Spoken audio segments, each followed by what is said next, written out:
Indonesia merupakan sebuah negara dengan keberagaman etnis, suku, ras, dan budaya yang menjadikannya sebagai anugerah dari Tuhan Yang Maha Esa kepada seluruh masyarakat Indonesia.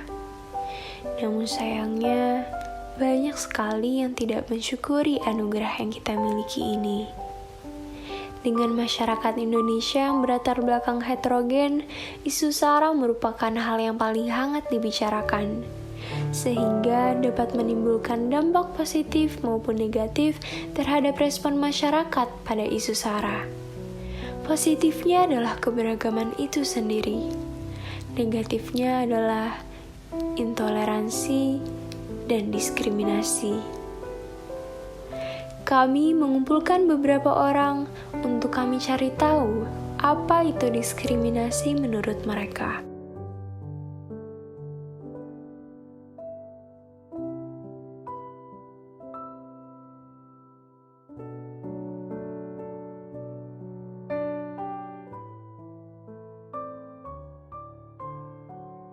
Oke, pertama-tama perkenalin diri dulu kali ya dari nama, umur, suku, dan agama.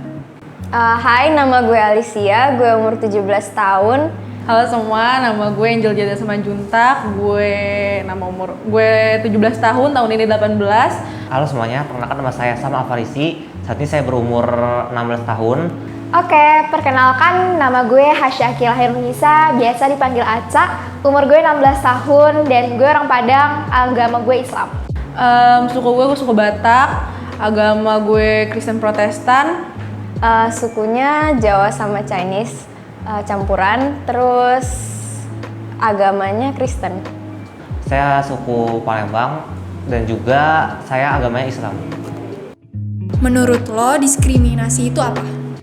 Menurut gue diskriminasi itu tuh kayak bentuk atau perilaku kayak mengkotak-kotakan suatu kelompok yang biasanya sih dilakukan oleh yang kayak satu kelompok yang dominan, terus melakukan tindakan gak adil ke yang minoritas. Menurut gue diskriminasi itu suatu keadaan di mana kita diperlakukan, bisa dibilang bahasa kasarnya itu kita dikucilkan lah ya. Jadi kita merasa bahwa diri kita itu tidak dianggap oleh orang lain.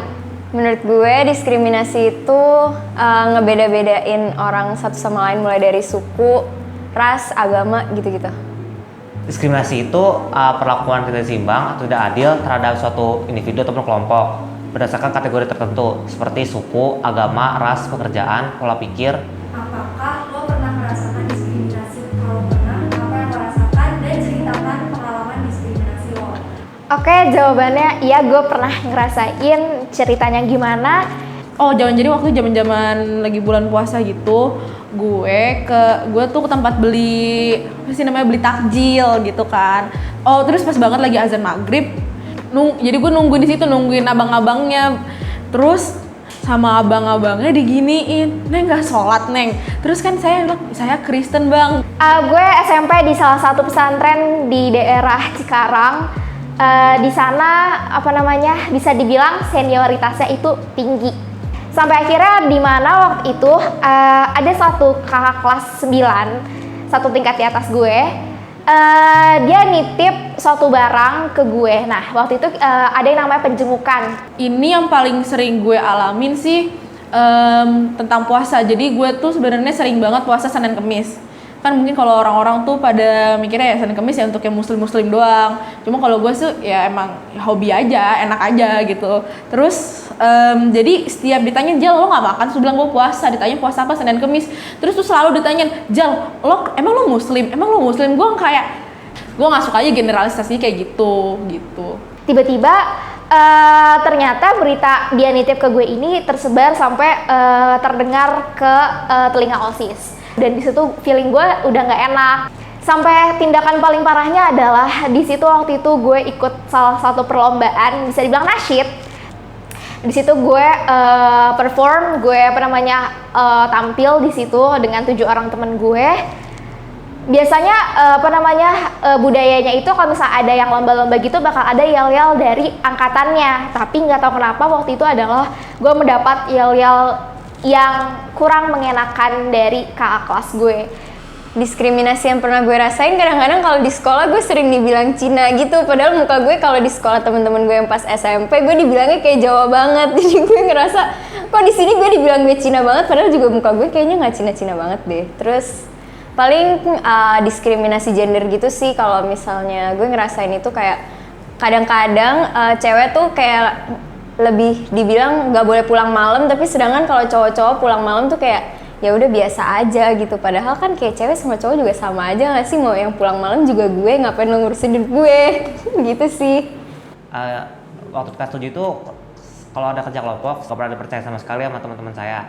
Jadi kayak misalnya saya cuma dikasih pendapat apakah setuju atau enggak, jadi kayak nggak diajak untuk terlibat di diskusi kelompoknya. Oke, baik. Pertanyaan selanjutnya nih. Respon dan tindakan lo ketika merasakan sikap diskriminasi. Kalau di kelas 10 2 ini ya gue mutusin untuk tetap bekerja sih sendiri, meskipun saya kerjanya ekstra. Karena kalau misalnya nggak ada yang ngerjain kan nggak ada nilai sama sekali tuh. Ya jadi setidaknya saya kerjain semampu saya aja. Dan juga saya juga curhat sama guru BK terpercaya, menurut saya tuh Pak Arya, guru BK di sekolah saya. Jadi kayak saya cerita gitu, kalau saya tuh kerja kelompok tuh kerja sendiri kan. Jadi lama-kelamaan karena dibesaran dari Pak Arya, alhamdulillah bisa teratasi, dan juga di kelas 11 ini nggak pernah terjadi lagi diskriminasi. Kalau misalnya diskriminasi soal ras atau agama sih gue nggak begitu mikirin ya, karena kayak mungkin bercandaan juga. Cuman kalau misalnya yang diskriminasi gender gitu, gue ngerasa kayak kenapa orang-orang tuh nggak bisa nge-treat cewek sama cowok tuh sama. Maksudnya kayak bukannya minta disederajatin, tapi kadang-kadang harusnya orang-orang tuh lebih punya toleransi aja sih. Maksudnya mau cewek atau cowok lo harusnya nge-treat mereka secara sama menurut gue. Dan cewek juga bisa ngelakuin apa yang cowok lakuin gitu. Mungkin nggak semua aspek, cuman kadang-kadang cewek tuh harus di treatnya tuh kayak jangan seolah-olah nganggep kalau cewek-cewek tuh lemah gitu. Respon gue saat itu pastinya gue meminta bantuan guru gue lah. Jadi gue coba konsultasi ibaratnya ke guru gue biar memberikan motivasi ke gue gitu loh. Gue lakukan saat itu cuma minta motivasi dari guru gue aja. Respon gue pas lagi yang kata perkara abang-abang takjil ini sih inian ya, nggak emosi, cuman ya jelasin aja kalau gue cuma pengen beli. Terus kalau emang gue nggak boleh beli di dagangan lu ya udah nggak apa-apa, cuman gak usah ngusir. Atau gue juga damai-damainya nggak bukan gue ngelempar bom gitu kan. Apakah diskriminasi yang lo rasakan mengganggu pembelajaran sekolah lo? Jujur kalau gue nggak merasa itu mengganggu pelajaran sekolah sih, karena diskriminasi yang gue rasain sebenarnya lebih banyak di luar sekolah daripada di lingkungan sekolah gitu sih. Kalau di kelas 10 semester 2 diskriminasinya itu karena saya kan sering dapat kelompok yang nggak bisa diajak kerja sama. Jadi mau nggak mau saya harus yang gendong mereka. Tapi mereka itu tuh diskusi kelompok itu nggak tepat gitu. Kayak misalnya saya lagi PJJ nih, lagi nge-zoom. Tiba-tiba mereka ngechat nanya ini gimana, jadi gimana. Sehingga itu mengganggu konsentrasi belajar saya. Hal itu membuat saya konsentrasi saya untuk mengerjakan tugas individu maupun kelompok terganggu, sehingga tugas individu pun jadi berantakan. Jujur iya, karena setelah kejadian yang buat gue nangis saat itu, gue akhirnya drop 3 hari, gue sakit. Karena apa, pikiran gue kayak as always mau pulang, mau pindah, nggak betah. Gue kayak pengen saat itu juga gue dijemput. Puji Tuhan, gue itu dari TK itu TK SD Katolik, jadi nggak begitu berasa banget. SMP juga gue masuk SMP Kristen, terus pas lagi masuk SMA pun gue puji Tuhan dapet di circle yang santai-santai aja sih. Sebenarnya ada beberapa oknum yang kayak suka nanyain nih tentang gue. Sebenarnya kalau gue personally ya gue nggak suka ditanya-tanyain kayak emang kalau Kristen gini, emang kalau Kristen ya penasaran nggak apa-apa. Cuman kalau lebih yang kayak nggak jelas nih pertanyaannya gitu. Pesan lo buat korban diskriminasi. Korban diskriminasi, usahain kalian tuh punya sesuatu yang bisa diandalkan yang tidak dimiliki oleh orang yang diskriminasi lo. Dan intinya juga kalau misalnya menjadi korban diskriminasi jangan nunjukin kelemahannya, karena kalau nunjukin kelemahannya makin terdiskriminasi. Lebih baik tunjukin kelebihannya aja. Dan juga minta bantuan ke orang terpercaya, kayak misalnya orang tua, keluarga. Kalau di sekolah mungkin guru BK ya, sama guru-guru, wali kelas. Kalau teman mungkin pilih beberapa aja yang temennya nggak cepu gitu. tetap semangat aja, we can pass through this together. Kayak biarin aja orang-orang yang ngediskriminasi lo sekarang itu belum tentu hidup mereka lebih bahagia daripada lo sih. Kayak nggak usah terlalu dibawa pikiran, walaupun itu sebenarnya agak-agak nyebelin, tapi kayak ya udah anggap aja tuh mereka setan yang sedang menggonggong gitu. Korban diskriminasi bukan tentang agama doang atau suku dan lain-lain gitu ya. Menurut gue ya untuk mereka-mereka yang korban ini ya stay strong. Terus yang kedua ya lo nggak sendiri, lo pasti punya temen atau mungkin ada orang lain yang sama lo. Lo harus percaya kalau misalkan mereka yang ngediskriminasiin lo ini, mereka yang salah, mindset mereka yang salah, mereka yang kurang jauh mainnya. Pesan buat kalian yang mungkin pernah jadi korban diskriminasi, menurut gue kalian harus tetap percaya sama diri kalian, tetap berjuang, tetap survive aja, jangan mikirin omongan orang lain yang nggak benar, jangan tergoncah karena omongan orang lain, tetap pede aja sih. Udah, itu aja deh.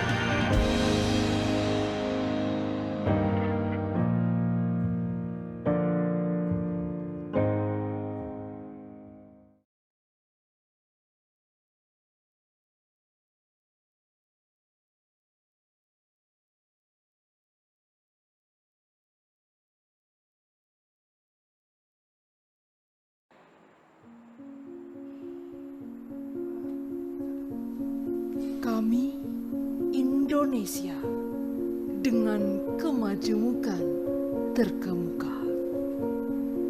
Karya Atharila Priyaga.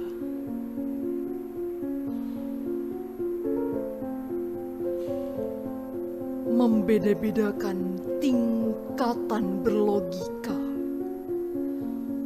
penindasan yang tak ada hentinya,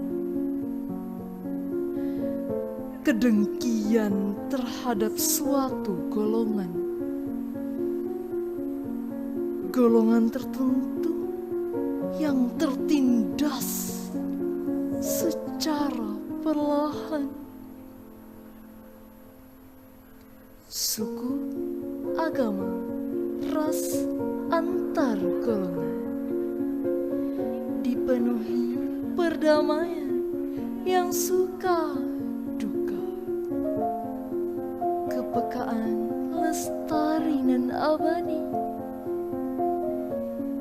kepedulian akan kejahatan yang tersembunyi.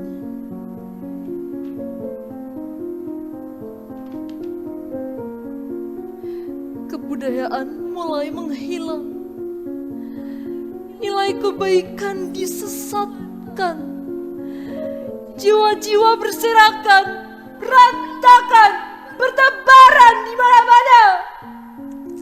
Tidak peduli akan nilai kemanusiaan.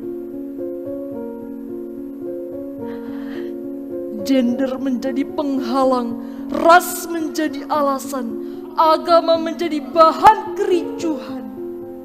Perbedaan golongan yang terus diperdebatkan, tidak ada sumbu masalah yang dapat diakhirkan.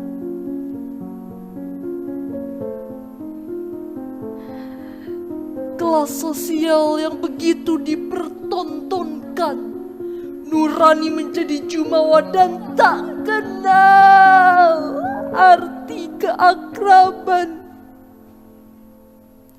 Manusia, hati beserta pemikirannya menua dan terus bertambah angka usia.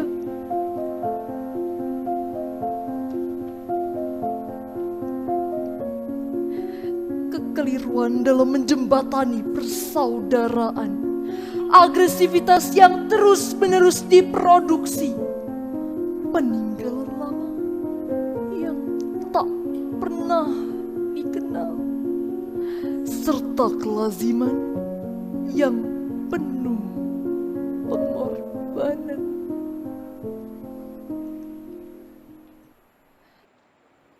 Penolakan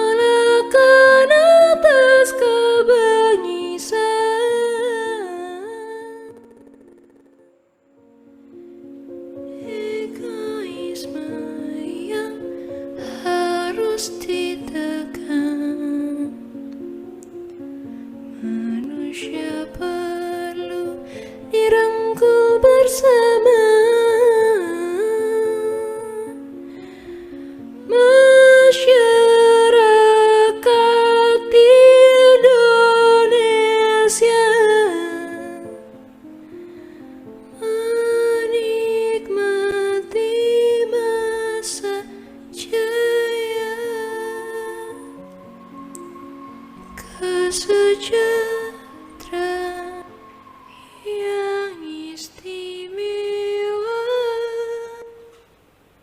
Jadikan keragaman sebagai animo kebangkitan.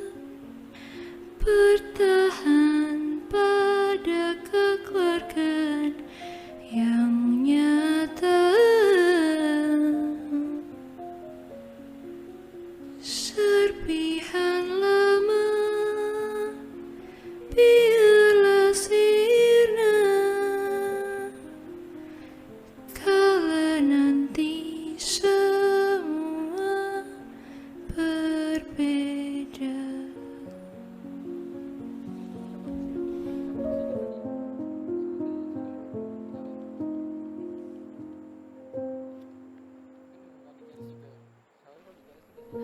Penolakan atas kebengisan, egoisme yang harus ditekan. Manusia perlu dirangkul bersama. Masyarakat Indonesia yang akan menikmati masa jaya kesejahteraan yang istimewa.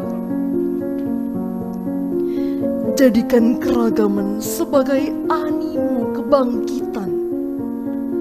Bertahan pada kekeluargaan yang nyata. Serpihan lama biarlah sirna kala nanti semua sudah berbeda. Hai para manusia, jangan dibutakan oleh kefanaan yang ringkas. Tak ada guna omonganmu yang terlalu keras. Dunia tak butuh rakyat tak berkualitas. Indonesia harus